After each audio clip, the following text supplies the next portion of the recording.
If you'd like to get some cheaper models and support the channel, please use the affiliate link below. Thank you. Now on to the video. Hello and welcome to the video. Over the weekend I've been able to play a couple of games of Crusade and I've quite enjoyed doing so. So I've filled in the Crusade roster and added experience to it. Previously, when I've played Crusade, I've not quite enjoyed the mechanics and the way it's worked, but I have to say the new edition and the way the Crusade has been set out, I've quite enjoyed playing it. It's been good fun. The way it's set out is you have a little data card per unit, and then you track how many battles they've played, how many battles they've survived, how many enemy units they've destroyed, and then track their experience and progress through the campaign. It all started out because me and my brother were short on time, so we decided to play a 1,000-point game, and he thought, I'll just use my Crusade force if you don't mind, and then I thought, yeah, that's fine. I'll use a 1,000-point list that I'll just make. And I enjoyed the game, even though it was a short one, and thought I'll go again. So we set out for another game, played it, and at the end of both of the games we tracked down the points, and it was quite a nice fun mechanic.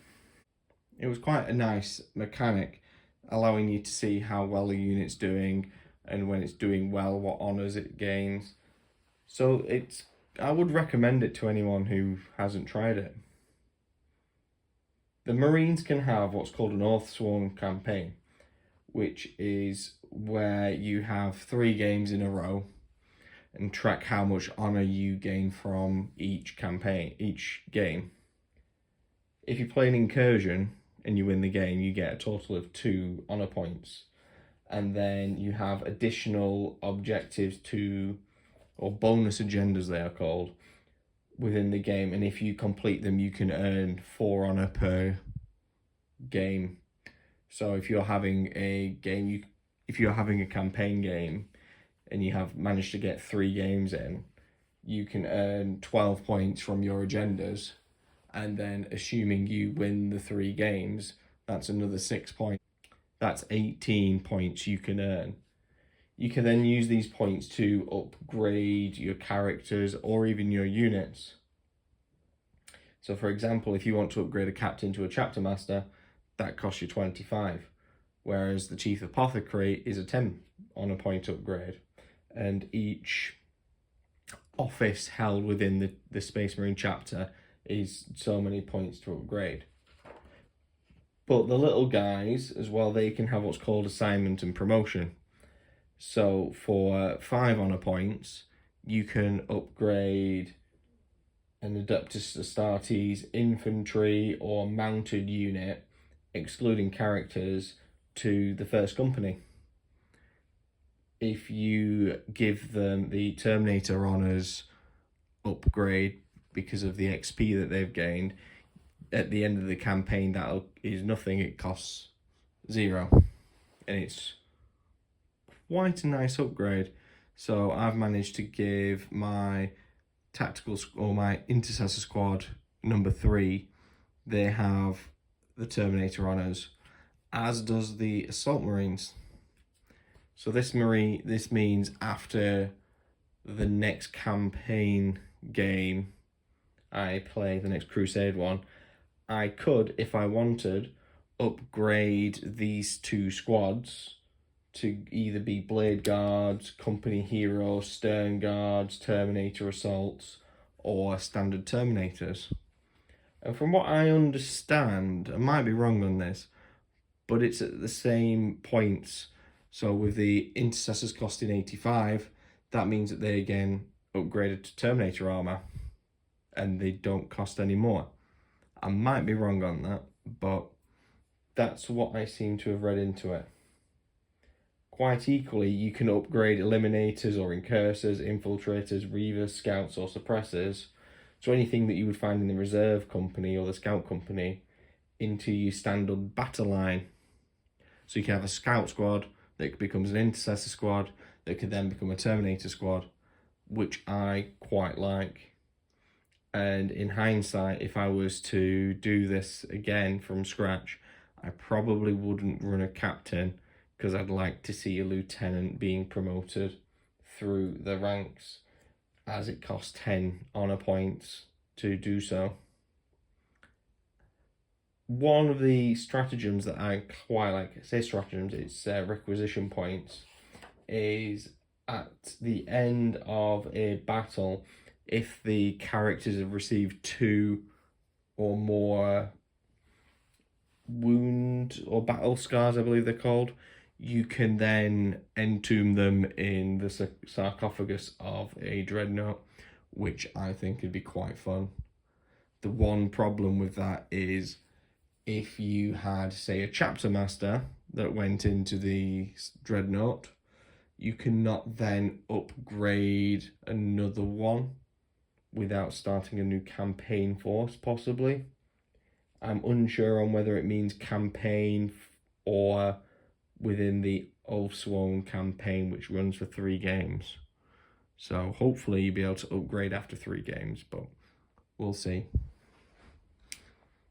So after the 2 games we've got so far, we've got our Space Marine captain here, which is he's called Jago Sicarius, after 2 of my favourite characters, which is Jago Sevatar and Cato Sicarius. I've quite liked the old model of Sicarius, and I enjoy playing the Night Lords in Heresy, so that's where his name has come from. And he leads a squad of Terminators, which are called the Lions of Honorum, because the home planet of the Novamarines is Honorum. These are the new Terminators as well, and I found building them really easy, painting them equally as easy. They are really nice sculpts, and they've come out really well. My only advice is look at the position of the hand before you put the Power Fist cover on.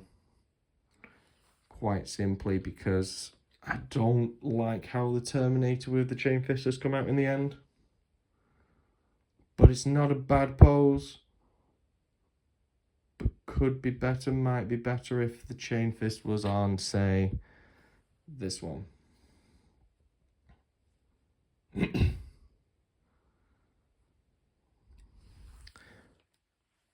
But seeing as those guys have been in 2 combats so far, they've earned enough experience between them to gain the scout upgrade. So the way that works is you've got to upgrade your character. So Jago has the scout because he's earned enough experience for the first upgrade, and then the Terminators have earned their upgrade and they've both got scout. The second character we have is the Apothecary Biologist. Now, he was really good to paint. Sprayed him white, give him a wash of Apothecary white, then paint everything else. And the whites come out really crisp and nice, and just a little darker in places, exactly where you need it to be.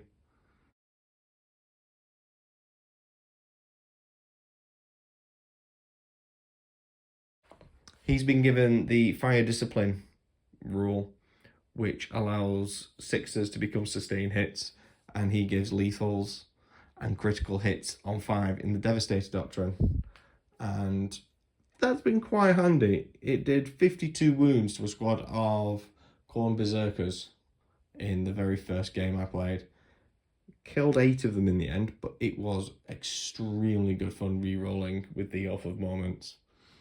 And the Apothecary has earned the upgrade of Scouting, and so has the Aggressors. They've also earned that upgrade.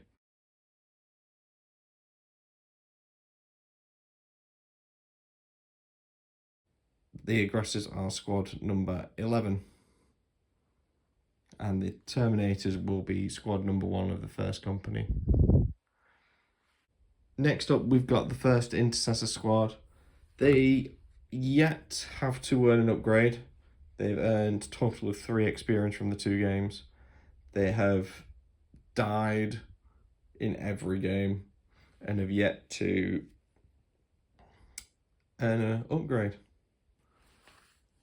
Whereas the Intercessor Squad 3, in the very first game, this one lone sergeant stood defiant against lines of corn berserkers, along with the scraps of the first company veterans, the Terminators.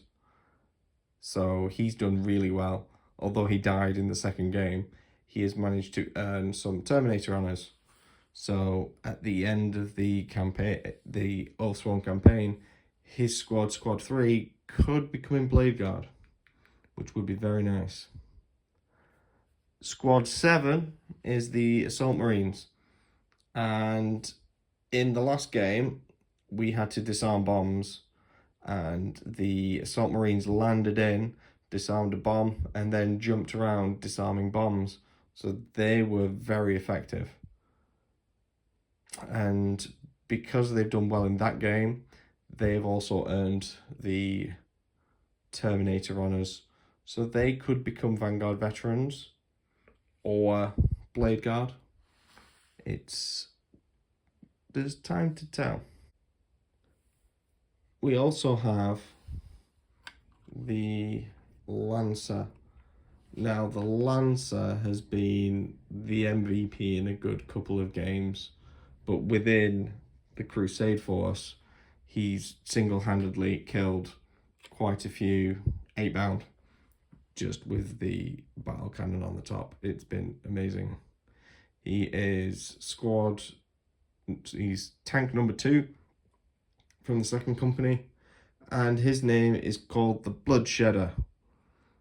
He earned his name during construction, and account for me slicing part of my finger